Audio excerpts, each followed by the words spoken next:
جواب میں ان کے رب نے فرمایا میں تم میں سے کسی کا عمل ضائع کرنے والا نہیں ہوں، خواہ مرد ہو یا عورت، یعنی کوئی ڈسکریمنیشن نہیں.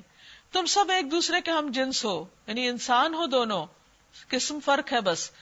لہٰذا جن لوگوں نے میری خاطر اپنے وطن چھوڑے اور جو میری راہ میں اپنے گھروں سے نکالے گئے اور ستائے گئے اور میرے لیے لڑے اور مارے گئے، ان کے سب قصور میں معاف کر دوں گا اور انہیں ایسے باغوں میں داخل کروں گا جن کے نیچے نہریں بہتی ہوں گی. یہ ان کی جزا ہے اللہ کے ہاں، اور بہترین جزا اللہ ہی کے پاس ہے. اے نبی صلی اللہ علیہ وسلم، دنیا کے ملکوں میں اللہ کے نافرمان لوگوں کی چلت پھرت تمہیں کسی دھوکے میں نہ ڈالے.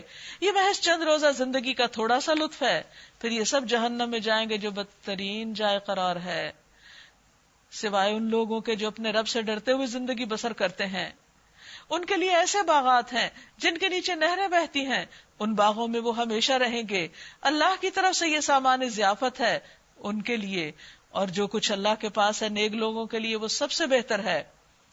اہل کتاب میں بھی کچھ لوگ ایسے ہیں جو اللہ کو مانتے ہیں، اس کتاب پر ایمان لاتے ہیں جو تمہاری طرف بھیجی گئی، اور اس کتاب پر بھی ایمان رکھتے ہیں جو اس سے پہلے خود ان کی طرف بھیجی گئی تھی. اللہ کے آگے جھکے ہوئے ہیں اور اللہ کی آیات کو تھوڑی سی قیمت پر بیچ نہیں دیتے. ان کا اجر ان کے رب کے پاس ہے اور اللہ حساب چکانے میں دیر نہیں لگاتا.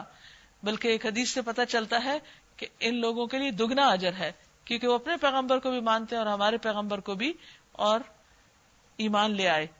یا ایھا الذین آمنوا اصبروا وصابروا ورابطوا واتقوا اللہ لعلکم تفلحون. اے لوگو جو ایمان لائے ہو، صبر سے کام لو، ایک دوسرے کو صبر کی تلقین کرو اور حق کی خدمت کے لیے کمر بستہ رہو، اللہ سے ڈرو تاکہ تم فلاح پاؤ، کامیاب ہو جاؤ. تو کامیابی کے یہ نسخے ہیں کہ انسان خود بھی صبر کرے اور صبر کی تلقین بھی کرے، صبر پر جمع رہے، قائم رہے، اور آپس میں ایک دوسرے کو ہمت افزائی کرتا رہے اچھے کاموں کے لیے، اور پھر ساتھ ساتھ اللہ کا تقوی زاد راہ رہے.